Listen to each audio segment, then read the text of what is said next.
Today I'm going to be talking to Marina Banks about the similarities of the COVID crisis and menopause. Enjoy. So, hi everybody. Today I've got a real treat for you. I am here introducing my beautiful old sister-in-law, not old, Getting there. ex-sister-in-law, Marina Banks, who is a Shiatsu practitioner. She's a raw food chef. She works in film location. She is a DoTerra oils consultant director, and I'm sure she'll tell us exactly what else, anything I've missed out. But she is also somebody who's done quite a lot of research into the menopause experience. And I know we're of similar age and we both are in the midst of going through it. And the reason I really wanted to talk to Marina today is because we're collectively kind of going into a menopausal kind of portal, which is a bit like a dark night of the soul. It's where everything is difficult, everything is different, there are no reference points. And I really wanted to bring her in to ask her advice, her personal experience of women that she's worked with, and also tell us a little bit more about her menopause course. So welcome, dear sis. Thank you, my love. Thanks, Jen. That's so interesting, the correlation between what's happening now globally and what happens physically, mentally, emotionally, spiritually to a woman when she's going through this transition. And I would actually didn't connect the two until you suggested it. And it's so true. I have a quick story to tell you because, as Jen knows, I have 4 children, 3 with my ex-partner and 1 with my new partner, new of 13 or 14 years now. And it was when little Oka, I was 39 when I had Oka. And it was a couple of years later that things started to change for me. So that's when my menopause started, that journey. But no one believed me. The doctors didn't believe me. They were sending me off for this test and this test because they didn't know what was going on. They thought maybe I had cervical cancer. I was going through all this. It's just because my periods were so messed up. But it was all these other things that started as well. So that was the trigger point. That was the first thing. Your memory loss, your strange periods, your mood swings. I found strange food cravings. It was very odd. And then when we moved back to Spain, I went to the pharmacy, because the great thing about Spanish pharmacies is you can get everything. You don't have to go and see a doctor. They're very, very highly trained. So I went along anyway, and I said, "Excuse me, I think I need a pregnancy test." And the woman, Jen, it was so awful. It was like a cartoon. She went, "Mm-hmm," like that, like you think. And I was so shocked. And I sort of went, "How rude." And then she said, "I think you need a menopause test." And it hadn't occurred. I thought, wow. I thought, well, I could still be pregnant. I was, what was I, 40, 45 at the time or something. Could have been. And so I said, well, what's a menopause test? And she said, oh, it's just a stick. It's just the same as a pregnancy stick. You just pee on it and you wait and it will tell you whether you're in menopause or not. And I said, oh, okay, but can I have a pregnancy test as well? And she said, I don't think so. Back home thinking, do I look really old? I was really shocked. Anyway, then I did the test and I had that thrill, which is very weird. When you do a pregnancy test, there's that excitement, there's that giddiness, there's that, well, if it's this, what do we do? If it's this, what do we do? And it was that excitement, and it came up positive. And I was like, woo, I'm positively menopausal. And I said to Pab, oh, I'm in menopause. And then it hit me. So this excitement was literally lasted about 10-20 minutes, probably a bit like a menopause, like a pregnancy test, because then the reality whacks you in the face like a wet fish. Absolutely. Yeah. And I stood outside and I had the weirdest, most ethereal experience of my life, I would say, because I suddenly went into this whirlwind, this void of, all I can say is memory. It was like watching my life on a video, going forward, back, forward, over here, Wow. this experience of all my children. I was transcending into what I felt like a near-death experience, except I was fully conscious. I was outside, the sun was shining on me. I had no It idea. was amazing. It How was amazing. extraordinary. Did you stay in that state, or did it shift? I stayed in that state for quite a while, and it really was over about 2 days. It wasn't as profound. When it first happened, Mm. all I could do was sit there and let it flow through me. Yeah. I saw images of abuse when I was a kid. I saw images of my daughter being born, my first daughter, Tiger Lily. I saw images of work, like being at college, wanting to be a photographer. I saw images of my parents. It was just like, Oh my gosh. very strange. And there's also this feeling of, what have I done with my life? So that's what it progressed to. So it was this, it was so powerful. It was loss, it was pain, it was joy. So all the joyful moments as well. Yeah. It was everything.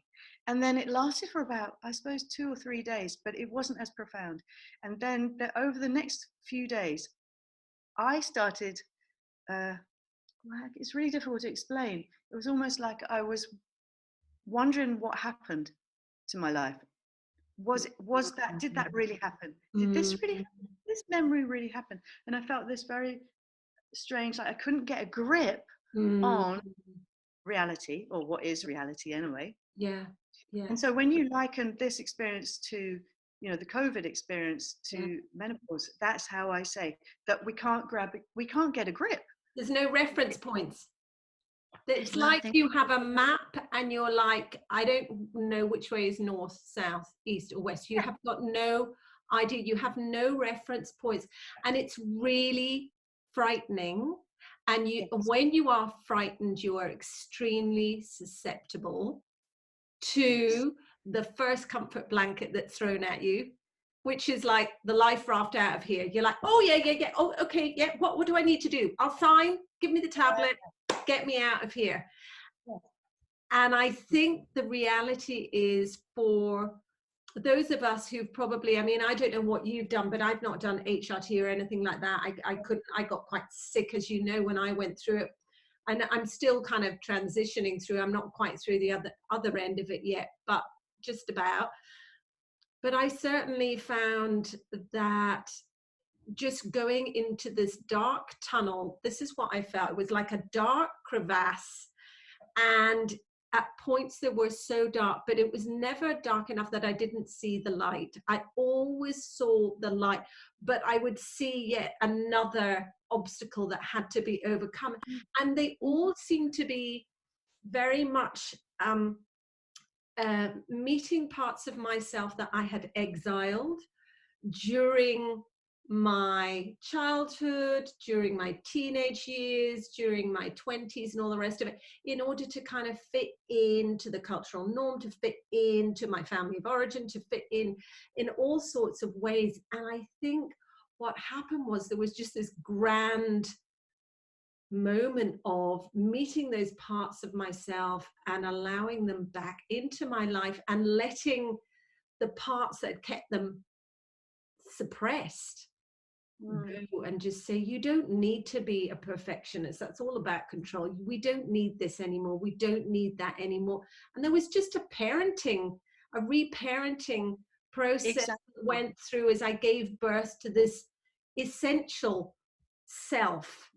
And it was long and it was laborious and it's not easy, but I think this is what I believe we are collectively, for those of us who've not gone through it, are right in the middle of now.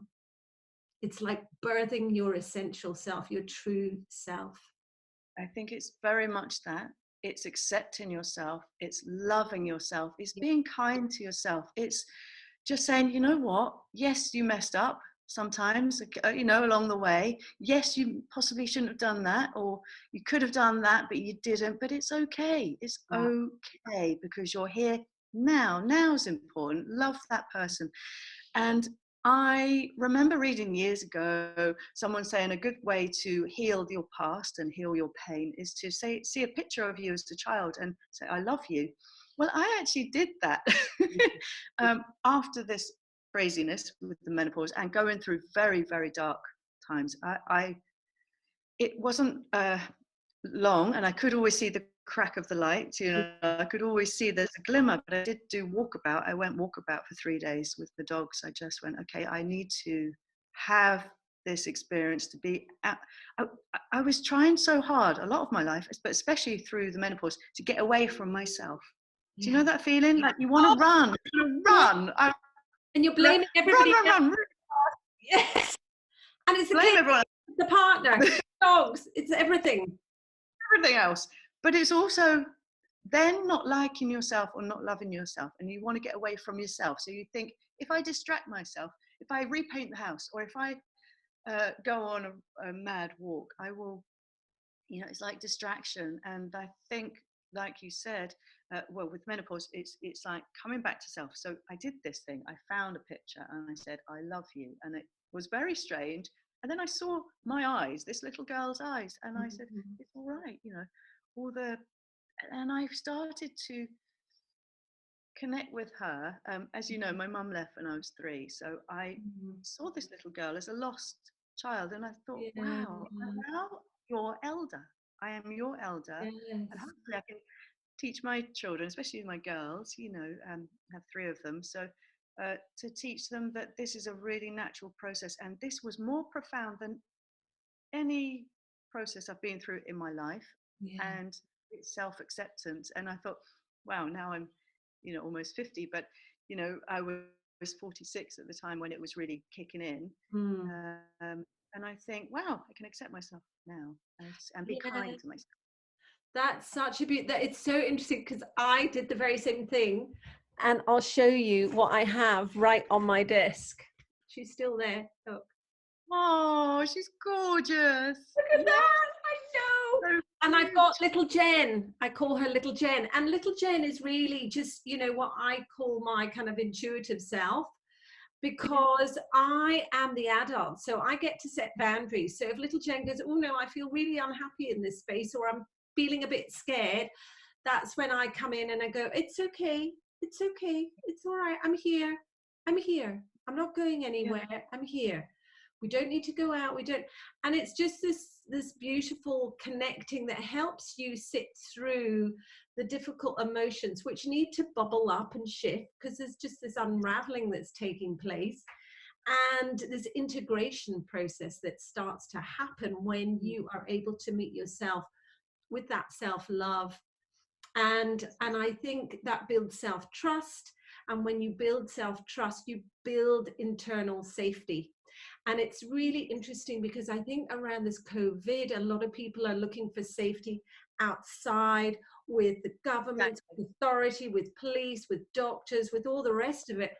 But the truth is, from me and my experience with my own illness, was as I was lying in the emergency room not being able to breathe, I realized then there was nobody that was coming to save me. No. It's up to me to take responsibility for myself, how I looked after myself, how I spoke to myself, how I ate, how I, how nurturing an environment I was in, what I watched, all of those things. And that's where I think true safety really begins. And I'd like to, you talked a little bit about, a bit of abuse in your childhood. For you, how have you found safety, or is that something that you're still in process of as well? Through a spiritual practice. So I've always been, actually I learned transcendental meditation when I was 19, and I think during the menopause journey I really had to go into self, because I had to go to tune in, because it's the only way I could do it, to ground myself, to make everything make sense. So the rest of the day could be a little bit chaotic, but I had that morning yoga practice and meditation just to carve that out. And my partner was, when we got together years ago, he demonstrated self-love, self-care. He became, he encouraged me actually to take that time out, because I don't know about you, Jen, but as a woman and a mother as well, it's so easy to put everybody first, and the dog, actually. You really get the dogs to feed you, to eat before you, almost, Oh yeah. And so that was really interesting. And I think during my menopause journey, I also said to Pab, I need you to be there. Just hold me. I'm Mm. going to have days where I'm going to fall apart. I'm going to have days where I might shout at you, but it's not your fault. I'm going to have days that I'm going to be rubbish. I'm not going to be able to show up properly, but please just be there. Don't take offense. Please don't be critical. Just hold me. And I think having a loving partner really helped me. The spiritual practice unbelievably helped so much. Yeah. And having that space, and I used oils, I used diet, I used all of that, all those tools. And I think during the COVID, I think in a way it mirrors everything. We're Yeah. eating really well. We're eating off the land. We're very blessed here. We live on an avocado farm. We have we luckily in January we did a beautiful vegetable plot. Of course, we're eating it all now. Yeah. The meditation and yoga, I feel like I'm allowed to do even deeper work, deeper Mm. yoga, deeper prayer and meditation, because Yeah. I've got the time. There's no excuse. Whereas before we were time limited, and even going through the menopause, I would say, well, I've only got half an hour because I have to do this, run around. Yeah. And the COVID thing, I think it's really important. We need to make at least, minimum half an hour, at Yeah. least, an hour. Just go, Absolutely. my time. This is my Yeah. time. Yeah. And by supporting ourselves, then we can give out love and support to other people. So I know that when I'm grounded, I can be more present with my family. And then that does this wave of love Yeah. goes throughout our communities. Absolutely, absolutely. And I really believe that this time is an opportunity for everybody to go into that deeper process. And I know so many people who are normally quite, I would say hooked into mainstream, who are just turning away from it. They're not interested. They don't want to hear the messaging. They're finding it all. I'm really hearing a lot of people who are reclaiming their own sovereignty and going, you know what? I don't need anybody to take my hand and tell me, what I should be doing or how I should be doing it. I'm prepared to take responsibility, and I'm doing it in a loving way because I'm taking care of and filling myself up first. And when you fill yourself up first, when you connect in relationship to others, Yeah. it's just so much more beautiful, because you've integrated all of your traumas and all your stories, so you're not immediately projecting stuff onto that other person. You engage with them in this beautiful, open-hearted way where you've got time to listen to each other and connect more deeply. Can I just, because you've got a background in diet and in Chinese medicine, if you were to hook into that, is there anything that you feel might help people who maybe haven't had the best diet, who maybe haven't got a spiritual practice? What does a really basic, and maybe is in menopause or just in the COVID state? I mean, either or. I would say both.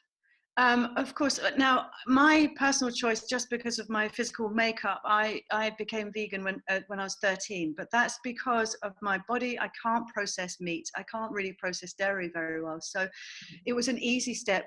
Plus, of course, I love animals.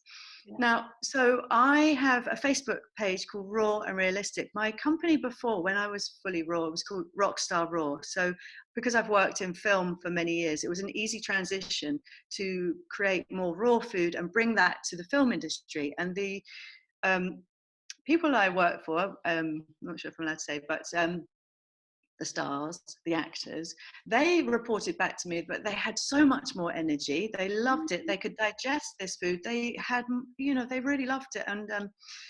And so I was very grateful for that. And then I realized that when I was coaching mainly women actually on diet, it wasn't sustainable for people to be fully raw. So I started this company, well, this Facebook page called Raw and Realistic with Marina Banks. And it's because of my background in Shiatsu Yeah. and traditional Chinese medicine, and along with Western pathology,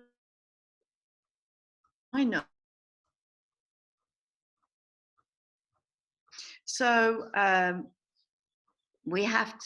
listen to everybody and see what's right for them. So for me personally, with my journey, I upped my greens. I started having more green juices. I had almost every day I would have a plate of greens, whether that was lightly cooked or always salad. So I would say definitely when you're going through the menopause and through this COVID, if you can grow your own, amazing. You're going to get the best benefits, the best vitamins and minerals from growing your own. Yeah. Plus it saves you a packet, let's face it, and it tastes so good. And the energy of picking a lettuce from your garden, washing it, eating it is profound. It's nothing like it. Like And meditation, potato. isn't it? It's like a meditation. It's so beautiful. I agree. It is. It's beautiful. It's like I have seeds now. I've got another lot, and the baby's coming up, and I'm talking to them, saying thank you. I'm so blessed. But of course, and so not everyone wants to be vegan. I get that, and so whatever you eat, but I do reckon have more greens. Try and have some proteins in if you're not allergic to seeds and nuts. And hemp is amazing. Hemp seeds have the perfect ratio between omega-3 and omega-6. Well, what's that? That helps the thyroid. It helps the metabolic part of your body. It's the balance. Omega-3 and 6 is the balance. That's what you need. It's good for your hormones. It balances your hormones. Maca, I love, M-A-C-A.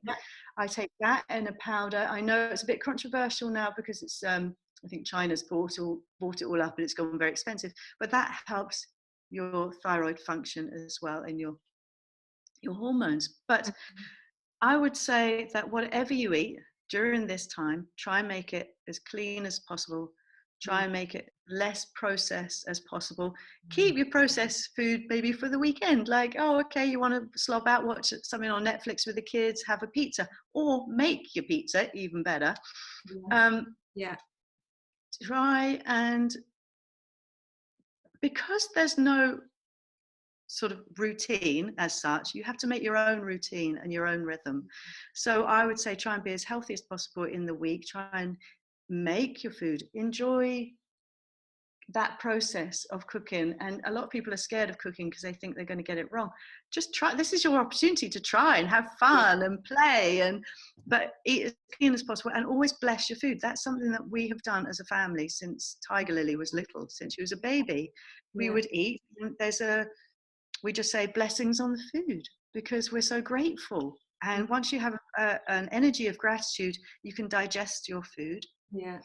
So one of my Shiatsu masters many years ago, gosh, it's like a long time ago, back in the day when we lived in London together. Here we go. Yes. And we had little tinies running around. And so he said, okay, if I give someone a big piece of chocolate cake, and then I give them a lettuce, which one is the one that they're going to digest? And we all said, which one's the healthiest? And everyone said, oh, obviously the lettuce, the salad. And he said, but you haven't asked me, how's that person feeling at the time? So someone can eat a chocolate cake, but have the feelings of, oh my God, this is so bad for me. I'm going to get really fat. I'm going to have tooth decay. And they're not going to be able to enjoy it and digest it properly. So therefore, it's going to be bad. Conversely, somebody could have a plate of salad and go, I am so cross. I hate being on this diet. I don't want to be on this diet. I'm so fat, blah, blah, blah, blah. But I have to eat this. But really, I want that chocolate cake. They're not going to be able to get any of the vitamins. The spiritual energy of that food is not going to do them any good. And they could end up with wind, which is quite often. I've had people saying, oh, I've been on this raw food diet. And I said, well, what's your energy behind it? When you ate that, what was your energy? And then it comes out. They might be That's angry or tired. really important. So I want you just to repeat that again. It's just, I'm going to repeat it to you and you just tell me if I heard it right.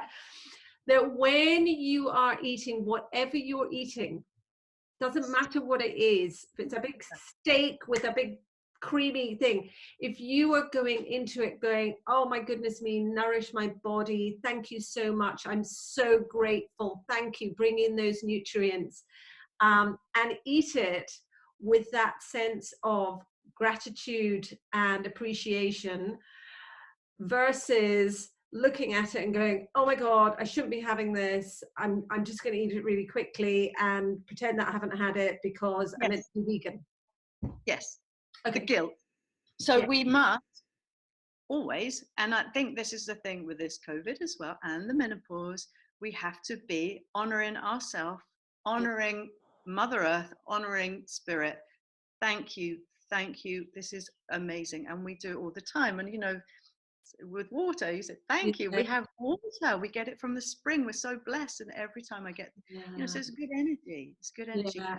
And that is a spiritual practice, really. What you're saying is it's as simple as that. People that haven't got a spiritual practice or they don't even know what to say, it's as simple as that is a spiritual practice. Yes. Growing your own food, you know, talking to your plants, watering your plants, picking them, that is a yoga to some degree. I mean, people always think yoga is, you know, the positions and all the rest of it, but yoga is very much also just being mindful of how you go about your business in the world, and your gratitude and your appreciation of all the good things that you have. Can I ask you specifically, I mean, I know there's a lot of friends of mine who are extroverts and they're really struggling right now. And a lot of them have a great deal of anxiety. You mentioned oils. Can you talk to specifically, or do you need to really speak to people to find out their kind of makeup? Or do you have some idea of what oils might actually help somebody who might be suffering? Yes. I also quickly got an image while we were talking. During the start of my menopause, I also lost my brother-in-law and 3 good friends, dear friends, all around 46 up to 50. And it was a very strange time. It was 18 months and it was grief. And I would say the menopause is a type of grief and letting go. This COVID is a type of grief because we are letting go. Personally now, I think we're over the hump, and I feel that after grief will come up a lot of emotions. Some people are getting very angry at the moment, which is a normal thing. So you're in shock, then you hit anger, then you become peaceful. And I feel as the world, I think we're becoming more peaceful. I am in myself, and hopefully that's what we're going to do as well. So it just came up during the menopause. I got into these oils, DoTerra. A friend introduced me to them, actually on a retreat. So it was about 7 years ago. I was on a retreat, and this woman smelled so good. And I said, well, what have you got on? And she said, Whisper. It's a DoTerra oil. And then these oils, now I tell you why they help me. It's because it affected the olfactory nerve, and it just took me away. So it was very quick. There were times in the menopause where I could sink a bottle of wine nearly, and it wouldn't do anything. Not that I drink a lot, but there was times where that's what I wanted, but it's my energy. Whereas a scent can pick you up and take you somewhere else, and it's very strange. This one really helped. It was wild orange. I don't know if you can see it. Oh, yum. Beautiful. It's happiness. It's just orange is for happiness. In fact, I've got an orange here. It's an Aesop oil, and it's got orange in it, and it just smells. Oh, I know. And it is just sunshine. And the dullest mood I could have been in, and I would put some of this on and go for a walk, and my spirits lifting. That really helped. This is a bit personal, and this is funny because I'm talking, but you know, come on, with women. Yeah. Cypress oil, because which one is that? Cypress Oh yeah. Cyprus. It's very woody. It's Yeah. beautiful. Beautiful. Love it. Now, the issue was a bit like being pregnant. How many times did I have to get up to pee in the night? I can't tell you. Yes. Yes. Yes. It's so I'm annoying. hearing you. Yeah. So cypress oil, you rub it on your abdomen before you Yeah. go to bed. You don't get up. You don't need a pee. It was really, really helped me. So this is a Wow. I don't know why. And I love cypress anyway. I love the trees, the pine. I Yeah, love it. yeah, yeah. I love it. In fact, I think my oil here has got cypress in as well. Yeah. Yeah, I love cypress. That's really interesting. So there are oils that can be specific. If you were, but somebody with anxiety who's just in that really agitated, their brain's offline. Is that the Yeah. white orange? Well, I found as well, but there's another one. There's balance. I put that on my feet, the bottom of my feet before I do my yoga. Literally, it's like God, look, tree oils in there, and it pulls your energy Well, just down. grounds It's you. really Yeah, grounded. gets you out of your There's head. also DoTerra do one called Serenity, which really helps as well. Yeah. But with menopause, it's really it's everything for me. I did a 5-week course. I think we spoke about it earlier. Yes. Called Marching into Menopause. Yeah. And I Um, do it again. I am going to do it again. So if anyone's interested, get in touch with me. I'll Okay, put all the fantastic. details I'll on. put your details on the end and in the link on YouTube, so people can get in touch with you, because Yeah. I think there's a lot of women going through and suffering, and there's not enough information out there. Yeah, that's what I felt. That's why it came to me in a download, and it was lovely because it incorporated everything: the food, the diet, the life coaching that I studied, Yeah, for years, and it's everything all in one box. And it's a 5-week course, and it's just supportive. It's just lovely. supporting, and you're never wrong. It's just being there for you, Yeah, because I think during menopause, and when we were talking earlier, I think as a woman you feel like you're never good enough, you're getting it wrong, you're always trying to please other people. And the whole thing about menopause is it's one of the most beautiful transitions of your life, but you do have to go through the dark night of the soul, and you do. it's a passage, and it's almost It's like an initiation rite. That's it. yeah. And those are never shiny and glossy. They just Oh, aren't. it's so You pig look ugly like at a chicken times. in full molt, everything is there's just your feathers are everywhere, there's feathers out, it's a mess. It's a mess. But the glory is the feathers come back and you look gorgeous at the end of it. You start to beam from in here. That's the thing. And That's the Yeah. that is just it's so powerful. If there was one thing that you're taking away from this experience, just personally, what is it from the time? I know are you still in lockdown in Spain? Oh yes. Yeah, you Yeah. are. And is there the change, any chance of that changing anytime soon or not? Uh, Next week, children were allowed out for the very first time on Sunday. In 6 weeks, children were not allowed out for 6 weeks. Now, of course, we are very blessed. We're in the country. Little Oka, she's 10. We walk the dogs, but we probably weren't allowed to do that, but we did because we're in the countryside, You're right? not meant to have left the house. What, gone outside for fresh air? No, there are friends of Oka's in her class in flats with no garden. They were not allowed out like little caged animals. I Oh mean, my God, talk that's about, awful. you can only think about the mental health of the I children. can't actually. I'm Yeah, thinking of the vitamin D deficiency. I'm thinking of the lack of the immunity. I was listening to somebody talk about the immunity that you get being regularly exposed to other people and other surfaces and things and all the rest of it, and being stuck in an isolation. That's like being in an ICU.